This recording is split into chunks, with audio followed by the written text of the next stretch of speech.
invite him to address the General Assembly.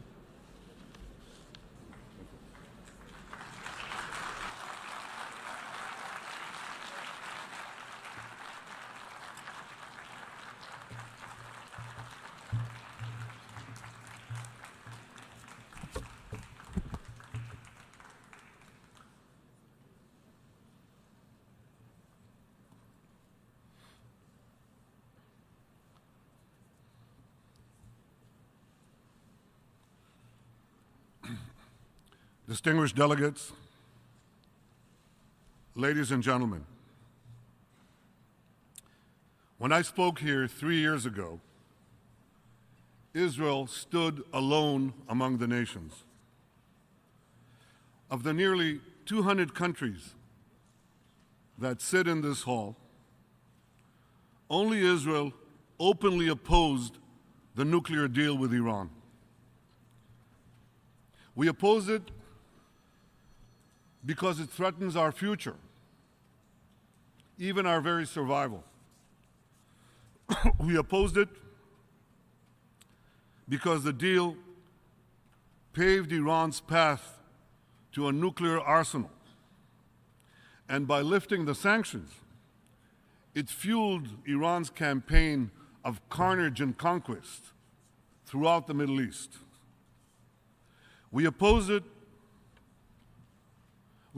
because the deal was based on a fundamental lie that Iran is not seeking to develop nuclear weapons. Now, Israel exposed that lie earlier this year. Last February, Israel conducted a daring raid on Iran's secret atomic archive. We obtained over 100,000 documents and videos that had been stashed in vaults in an innocent-looking building in the heart of Tehran. In May, I presented a short summary of what we obtained to the international media.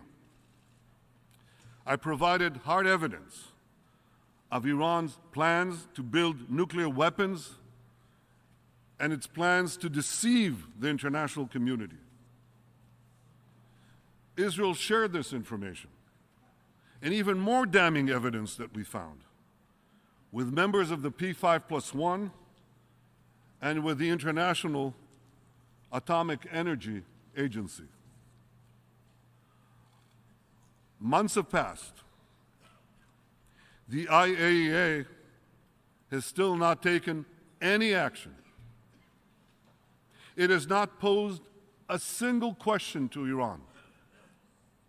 It has not demanded to inspect a single new site discovered in that secret archive. So given this inaction, I decided to reveal today something else that we have shared with the IAEA and with a few intelligence agencies. What I'm about to say has not been shared publicly before. Today, I'm disclosing for the first time that Iran has another secret facility in Tehran, a secret atomic warehouse for storing massive amounts of equipment and material from Iran's secret nuclear weapons program. In May, we exposed the site of Iran's secret atomic archive. It's right here, in the Shorabad district of Tehran. Today, I'm revealing the site of a second facility, Iran's secret atomic warehouse. It's right here, in the Turkuzabad district of Tehran, just 3 miles away. Let me show you exactly what the secret atomic warehouse looks like. Here it is. You see, like the Atomic Archive, it's another innocent-looking compound. Now, for those of you at home using Google Earth, this no longer secret atomic warehouse is on Meyer Alley, Meyer Street. You have the coordinates.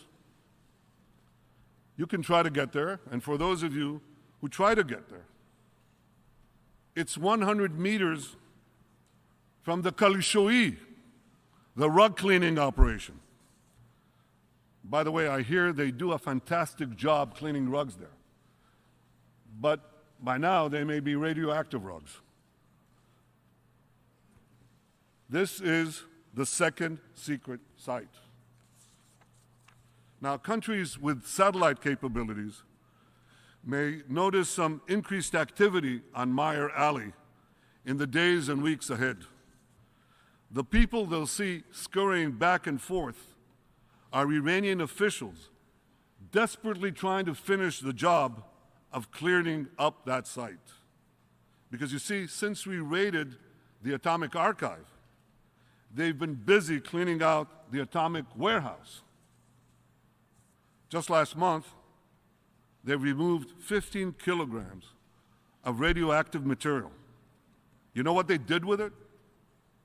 They had 15 kilograms of radioactive material. They had to get it out of the site. So they took it out and they spread it around Tehran in an effort to hide the evidence.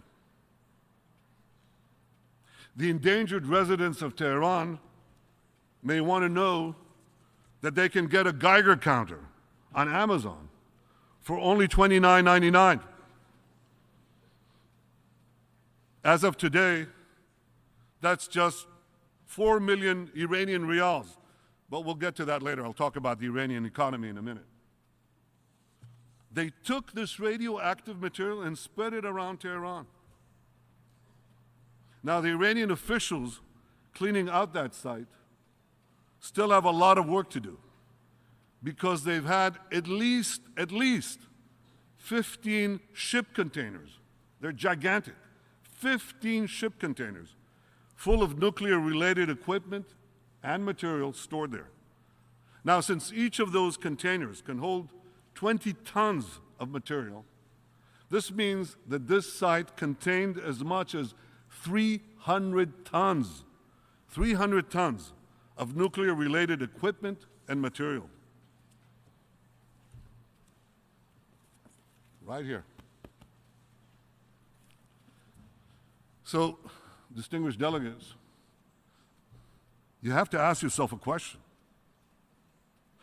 Why did Iran keep a secret atomic archive and a secret atomic warehouse? Because after all, when South Africa and Libya, when they gave up their nuclear programs, the first thing they did was to destroy both the archives and the material and equipment. And the answer to the question is simple. The reason Iran didn't destroy its atomic archive and its atomic warehouse is because it hasn't abandoned its goal to develop nuclear weapons.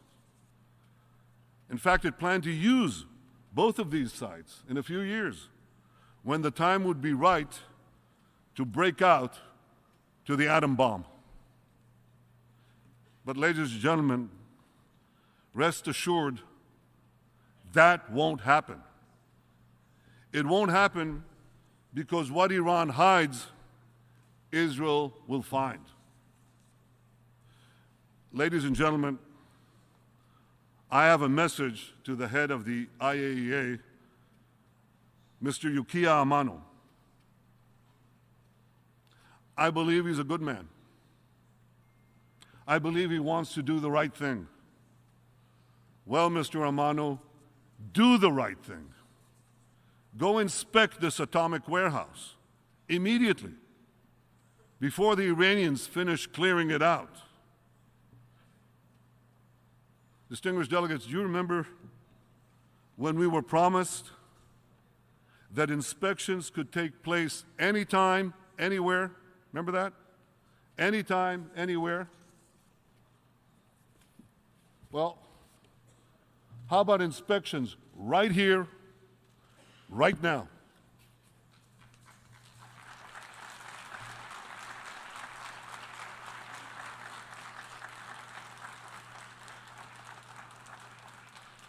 And Mr. Amano, while you're at it, inspect the other sites we told you about. Once and for all, tell the world the truth about Iran. Now, I also have a message today for the tyrants of Tehran. Israel knows what you're doing, and Israel knows where you're doing it. Israel will never let a regime that calls for our destruction to develop nuclear weapons. Not now, not in 10 years, not ever.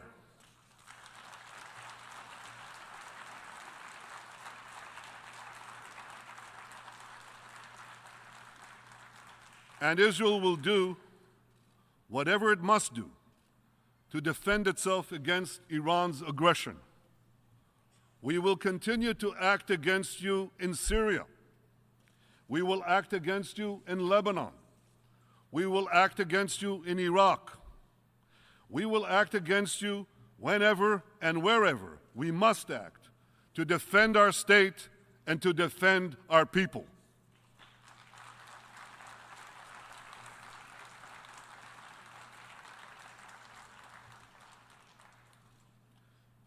Distinguished delegates, 3 years ago, a few weeks after the nuclear deal was completed, I asked this question from this very podium. Does anyone seriously believe that flooding Iran's radical theocracy with weapons and cash will curb its appetite for aggression? But many of the deal's supporters believed just that. They believed that Iran's regime would become more moderate, more peaceful. They believed that Iran would use the billions of dollars it received in sanctions relief to improve the lives of its people, to solve the water problem, to solve the trucking problem, to solve the electricity problem, hospitals, schools. That's what they believed. Perhaps many of you also believe that. Well, this didn't happen. Instead, Iran used the money to fuel its vast war machine. Just this past year, Iran has attacked Kurds in Iraq, slaughtered Sunnis in Syria, armed Hezbollah in Lebanon, financed Hamas in Gaza, fired missiles into Saudi Arabia, and threatened freedom of navigation in the Straits of Hormuz and the Strait of Bab el-Mandeb. Some peace, some moderation. Now, if you think that Iran's aggression has been confined to the Middle East, think again. Last month, 2 Iranian agents were arrested for plotting terror attacks right here in the United States. And several weeks ago, Iranian agents were arrested for plotting terror attacks in the heart of Europe.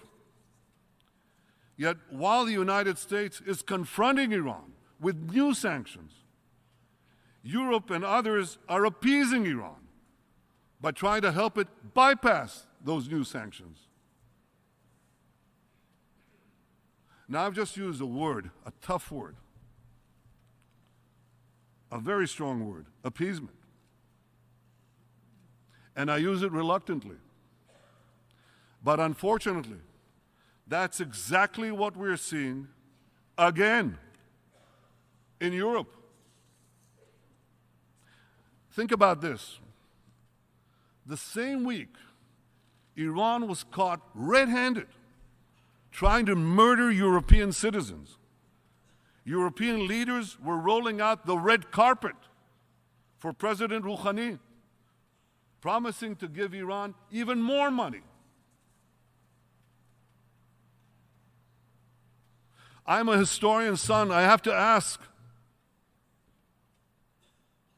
I ask it not merely as a historian's son, I ask it as a Jew, as a citizen of the world, as someone who's lived through the 20th century. Have these European leaders learned nothing from history?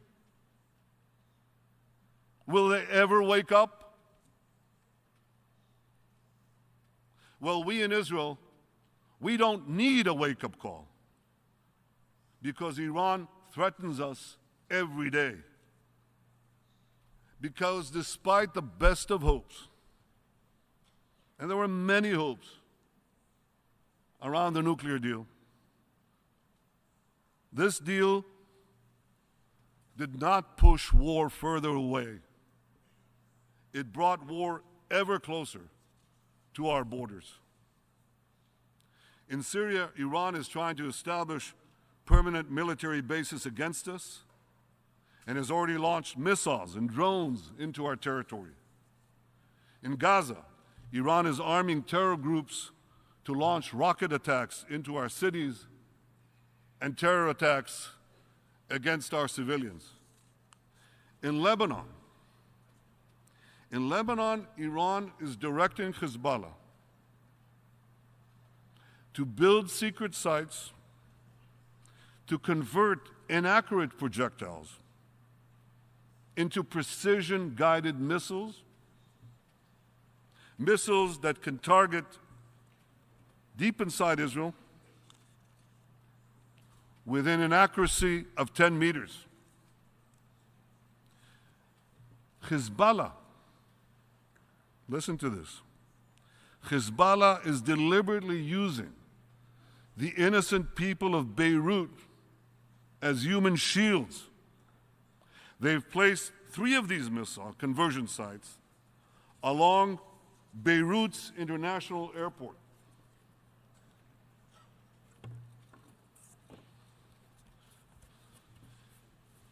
Here's a picture that's worth 1,000 missiles. Here's Beirut's international airport. Here's the first missile site. It's in the Uzai neighborhood, on the water's edge, a few blocks away from the runway. Here's the second site. It's underneath a soccer stadium. That's the soccer stadium, 2 blocks away. And here's the third site. It's adjacent to the airport itself, right next to it. So I have a message for Hezbollah today. Israel also knows what you're doing. Israel knows where you're doing it. And Israel will not let you get away with it.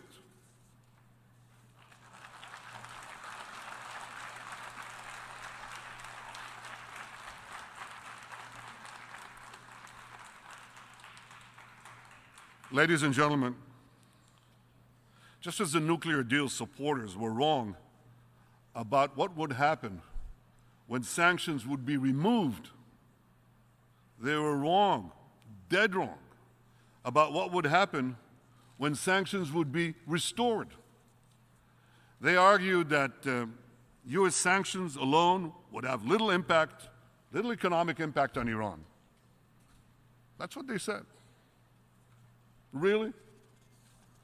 Well, let's see what happened to Iran's economy now that President Trump has forced companies to choose between doing business with Iran and doing business with the United States, whose GDP is 50 times the size of Iran's GDP.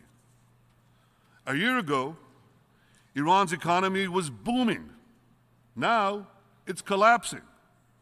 Iran's currency is plummeting.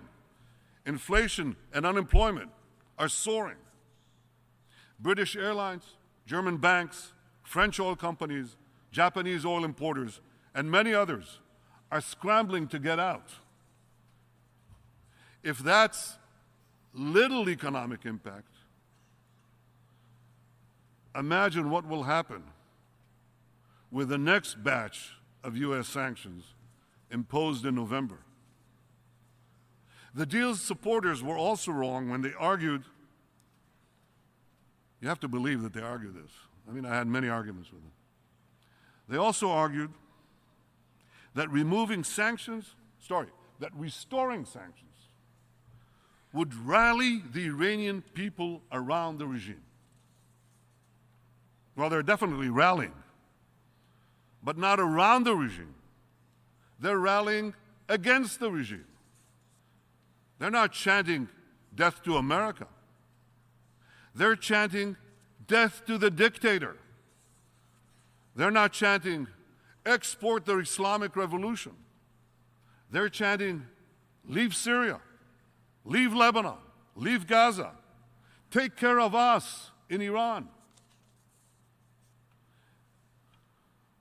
I listen to these protests. I talk to the Iranian people. I issue these videos. And I get so many responses from Iranians. At first I thought these are Iranian exiles in the safety of London or Paris or Los Angeles. No, Iranians from Iran, embracing Israel, criticizing the regime. That's an understatement. With their names. And I asked my intelligence people, what's going on?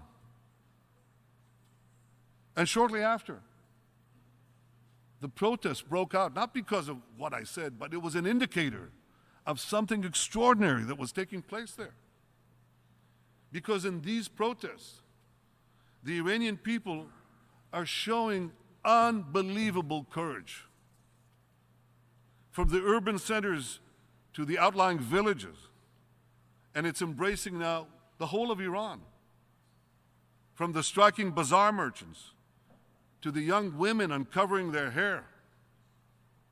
The people of Iran are bravely standing up to a regime that has brutally repressed them for 4 decades and that has squandered their money, still squanders their money, in bloody wars across the Middle East.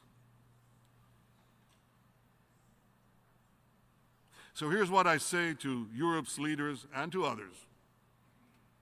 Instead of coddling Iran's dictators, join the US and Israel and most of the Arab world in supporting new sanctions against a regime that endangers all of us and all of the world.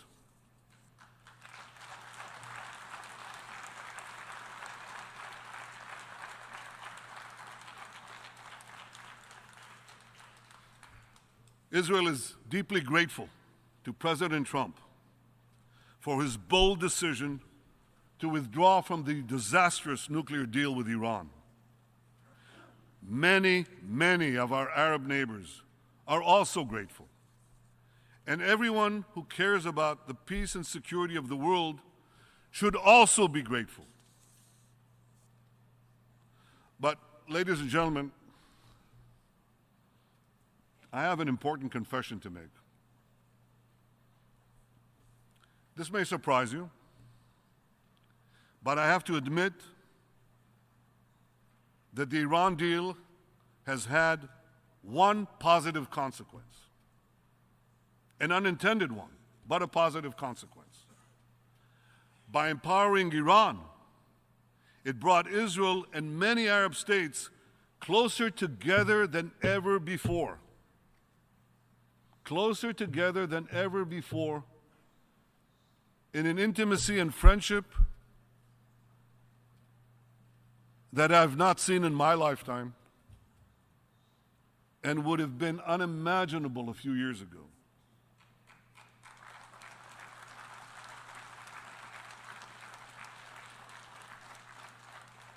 And you know, when you form friendships around a threat, around a challenge, you quickly see opportunities, not only for security, but how to bring a better life for our people, which Israel can help and wants to help do. Israel deeply values these new friendships.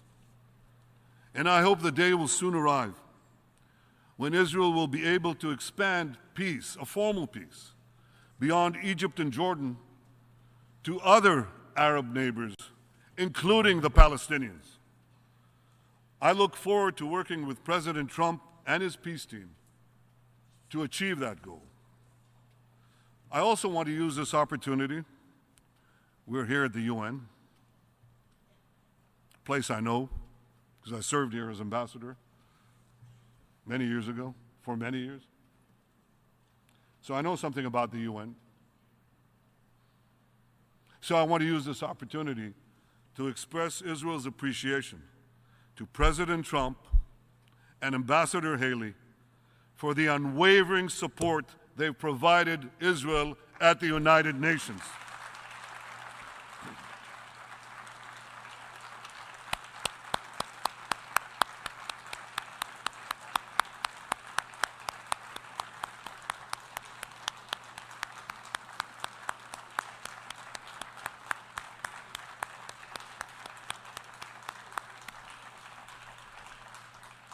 They have unequivocally backed Israel's right to defend itself. They rightly pulled out of a history-denying UNESCO and a morally bankrupt UN Human Rights Councils. They have more resolutions about Israel than the rest of the world combined, I think. And tenfold compared to, I don't know, Iran, Syria, you name it. Not even tenfold, because you can't multiply zero by any number. They stopped funding President Trump and Ambassador Haley. They stopped funding an unreformed UNRWA, an organization that, instead of solving the Palestinian refugee problem, perpetuates it. Day after day, the Trump administration has stood up to what has long been a specialty here at the UN, slandering Israel. Even though the shameful resolution comparing Zionism to racism was repealed 25 years ago, I'm sorry to say that its foul stench still clings to these halls. Israel airlifted Ethiopian Jews to freedom and a new life in Israel, in the Jewish state. Yet here at the UN, Israel is absurdly accused of racism. Israel's Arab citizens vote in our elections, serve in our parliament, preside over our courts, and have exactly the same individual rights as all other Israeli citizens. Yet here at the UN, Israel is shamefully accused of apartheid. Today, there are at least 5 times as many Palestinians as there were in 1948, the year of Israel's founding. Yet here at the UN, Israel is outrageously accused of ethnic cleansing. Ladies and gentlemen, you know what this is? It's the same old anti-Semitism with a brand new face. That's all it is.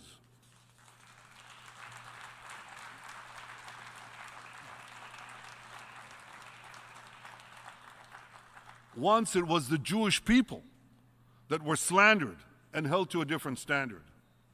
Today, it's the Jewish state that is slandered and held to a different standard. Here's an example. Take the outlandish attacks that have been leveled against Israel after our Knesset, our parliament, recently adopted a law declaring Israel the nation state of the Jewish people. Mind you, Israel is a free country. You can oppose this law, and people did. You can call for different wording in this or that clause, or you can call to add or subtract a clause. You can do that.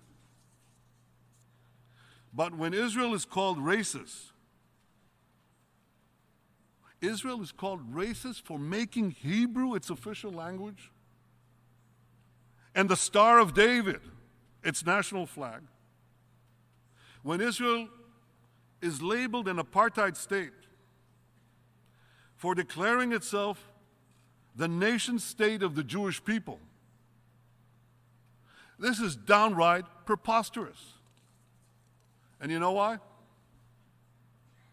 Because represented in this hall today are more than 100 countries that have only one official language, even though many other languages are commonly spoken within those countries. There are more than 50 countries here that have crosses or crescents on their flags, even though many have non-Muslims and non-Christians, many of them living in their midst. And there are dozens of countries that define themselves as nation states of a particular people, even though there are many ethnic and national minorities within their borders. None of these countries are denigrated or libeled for celebrating their unique national identity. Only Israel is denigrated. Only Israel is libeled. What is unique about the Jewish people is not that we have a nation state. What is unique is that many still oppose us having a nation state. Moments ago, President Abbas outrageously said that Israel's nation state law proves that Israel is a racist apartheid state. President Abbas, you should know better. You wrote a dissertation denying the Holocaust. Your Palestinian Authority imposes death sentences on Palestinians for selling land to Jews. Did you hear that? If a Jew buys an apartment, a piece of land, anywhere in the Palestinian territories, the Palestinian who sold him that land is executed. That's what the law says. President Abbas, you proudly pay Palestinian terrorists who murder Jews. In fact, the more they slay, the more you pay. That's in their law too. And you condemn Israel's morality? You call Israel racist? This is not the way to peace. This is not the way to achieve the peace we all want and need, and to which Israel remains committed. This body should not be applauding the head of a regime that pays terrorists. The UN should condemn such a despicable policy.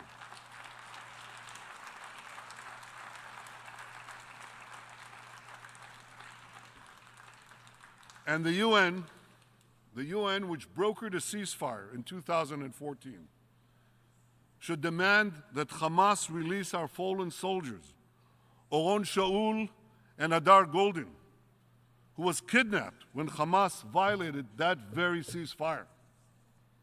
Hamas should also release the two Israeli citizens it holds captive, Abera Mengistu and Hisham al-Sayed.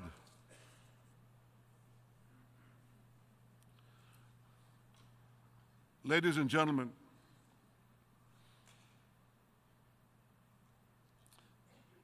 every time I stand here, I feel as I do today.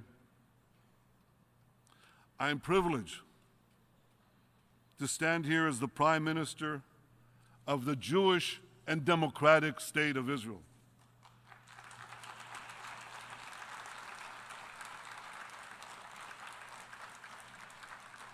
Some believe that Israel cannot be both Jewish and democratic.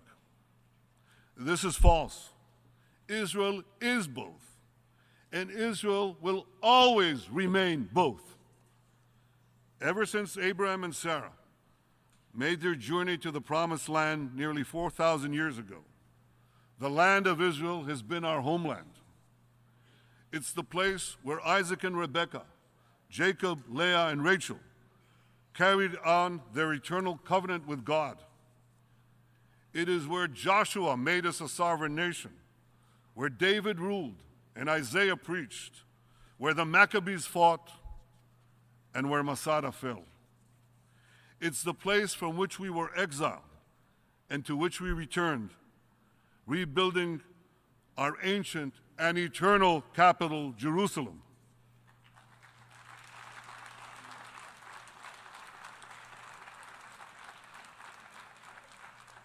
The nation-state of Israel is the only place where the Jewish people proudly exercise our collective right of self-determination. That right was recognized nearly a century ago by the League of Nations and over 70 years ago by the United Nations when it voted to establish, or rather to support the establishment of a Jewish state. That's what it said, that resolution. A Jewish state.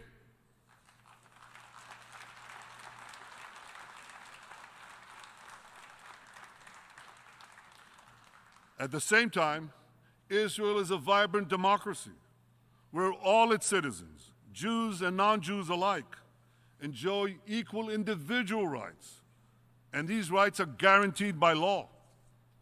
In Israel, whether you're a Jew or an Arab, a Christian or a Muslim, a Druze or a Bedouin, or anything else, your individual rights are exactly the same, and they will always remain the same.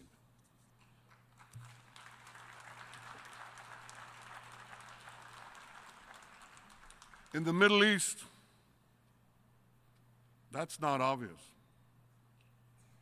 Now, that's an understatement. In the Middle East, where women are often treated as property, minorities are persecuted, gays are hanged, Israel stands out as a shining example of freedom and progress. Ladies and gentlemen, I could not be more proud to represent my country, Israel. I'm proud that we've made Israel a global technological power of breathtaking creativity in information technology, in precision agriculture. You know what that is? We target the fertilizer and the water down to the individual plant. Not field, not part of a field, down to the plant. I'm proud of these geniuses that bring these unbelievable developments in water management, in cybersecurity, in autonomous vehicles, in digital health, in medical devices, and in so many other fields that are improving the lives of billions of people around the world. I'm proud of Israel's brilliant scholars, innovative entrepreneurs, talented artists. I'm proud of Israel's devoted teachers, compassionate doctors, and our search and rescue teams who saved lives from Haiti to Mexico, from Nepal to the Philippines. I'm so proud of Israel's courageous soldiers, the men and women who bravely defend our homeland while upholding the highest values.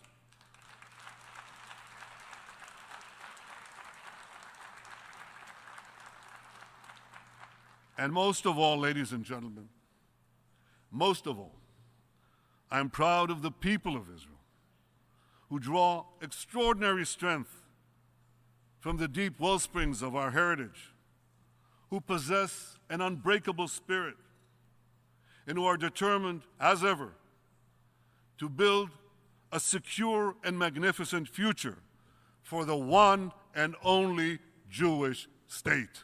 Thank you.